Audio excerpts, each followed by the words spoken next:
សួស្តីប្រិយមិត្តទាំងអស់គ្នាសូមស្វាគមន៍មកកាន់ Channel ផ្លូវការនិទានមរណៈទាំងអស់គ្នា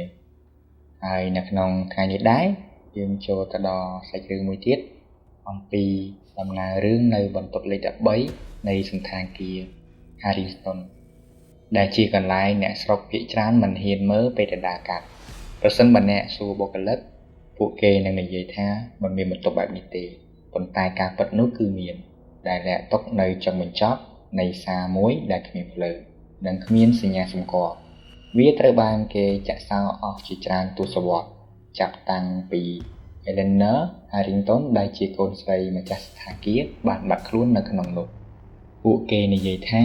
នាងបានបាត់ខ្លួននៅពេលដែលនាងបានស្ថិតនៅមុខកញ្ចក់នៅឆ្នាំ1983 Eleanor មានអាយុ22ឆ្នាំថ្មីនេះនាងបានត្រឡប់មកពីអឺរ៉ុបដោយនាំយកវត្ថុបុរាណចម្លែកមកវិញឆ្អឹងឆ្លាក់ដោយអក្សររត់ប្រអប់តន្ត្រីដែលចាក់ថយក្រោយនិងកញ្ចក់វត្ថុបុរាណដែលរុំទៅដោយវល្លិក្រហមបាននិយាយថាមកពីព្រះវិហារដែលគេបោះបង់ចោលនៅប្រទេសរ៉ូម៉ានីកញ្ចក់នោះខ្ពស់ស្រឡះនិងមានភាពត្រជាក់ខ្លាំងត្រូវបានដាក់ក្នុងឈុតឯកជនរបស់នាងបន្ទប់លេខ13នោះជាកន្លែងដែលនាងបានស្នាក់នៅនោះហើយជាកន្លែងដែលនាងបានផ្លាស់ប្ដូរដំបូងបុគ្គលិកបានរាយការណ៍ពីរឿងរ៉ាវចម្លែកEleanor បាននិយាយទៅកាន់ស្រមោលរបស់នាងអស់ជាច្រើនម៉ោងហើយនាងក៏លេងចេញទៅក្រៅផងដែរភ្នែករបស់នាងងងឹតដោយការគេងមិនលក់ហើយពេលខ្លះនាងសើចតែម្នាក់ឯងអ្នកបម្រើម្នាក់ឈ្មោះ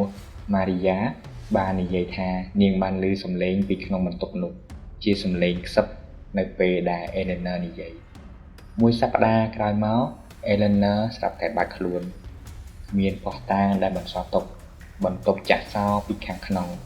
មានតម្រុយតែមួយគត់គឺកញ្ចក់ដែលបានប្រេះស្រាំហើយនឹងក្តៅសន្តាគារក៏សម្រេចចិត្តបិទបន្ទប់នោះភ្លាមតែម្ដងកំណត់ត្រានិងភស្តុតាងត្រូវបានលុបចោលសម្រាប់អ្នកនៅខាងក្រៅមិនមានជ្រាបនៅព័ត៌មាននោះទេ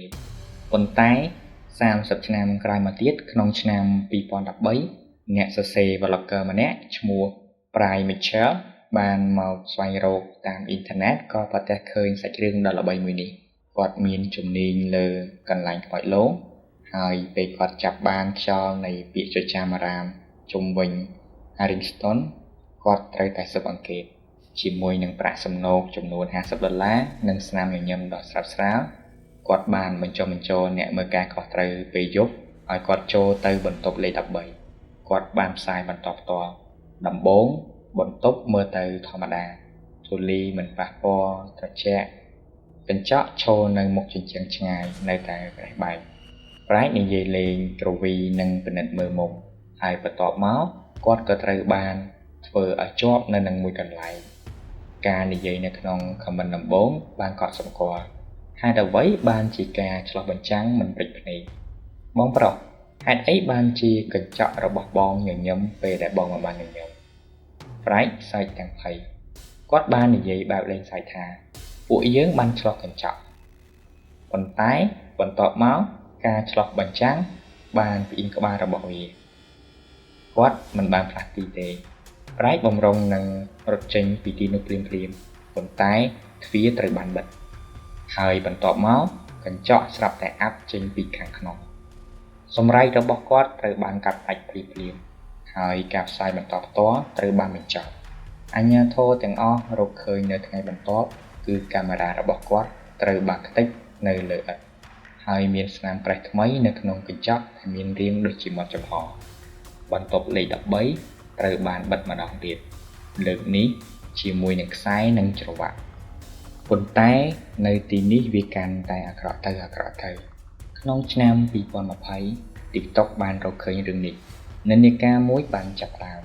មនុស្សកំពុងតែព្យាយាមស្វែងរកបន្ទប់លេខ13ដែលក្មេងស្រីម្នាក់នោះឈ្មោះអារ៉ាបានអះអាងថានាងបានធ្វើរឿងនេះនាងបានបង្ហោះវីដេអូមួយនៅពាក់កណ្ដាលអាធ្រាត្រនាងឈរនៅមុខកញ្ចក់ខ្សឹបថាបង្ហាញខ្ញុំពីអ្វីដែល Eleanor បានឃើញនាងបានភ្លេចភ្នែកស្រមោលរបស់នាងមិនមាននោះទេវីដេអូនោះមិនដែលត្រូវបានដកចេញទេ ប៉ុន្តែនេះគឺជារឿងបើយើងមើលឲ្យស៊ីជម្រៅទៅវានឹងផ្អាកនៅវិនាទីទី22អ្នកនឹងឃើញស្រមោលរបស់នាងញញឹមមុនពេលដែលនាងធ្វើសកម្មភាពអ្វីផ្សេងទៀតគ្មានអ្នកណាបានឃើញអារ៉ាតាំងពីពេលនោះមកទេឥឡូវនេះរឿងព្រេងនិទាននិយាយថាប្រសិនបើអ្នករកឃើញកញ្ចក់ពិតពីបន្ទប់ទី13ហើយឈរនៅមុខវានៅពាក់កណ្ដាលអាធ្រាត្រហើយកសឹបប្រាប់ឈ្មោះរបស់ Elena Baydor អ្នកនឹងឃើញអ្វីមួយដែលអ្នកមិនអាចបំភ្លេចបានប៉ុន្តែប្រសិនបើការឆ្លុះបញ្ចាំងរបស់អ្នកផ្លាស់ទីដំបូងអ្នកនឹងមិនផ្លាស់ទីទៀតទេដូច្នេះហើយលើកក្រោយពេលដែលអ្នកនៅសន្តាគារចាស់នៅបន្ទប់លេខ12ទៅ14ចូលសួរខ្លួនឯងថាតើបន្ទប់លេខ13នៅឯណាហើយសំខាន់ជាងនេះទៅទៀត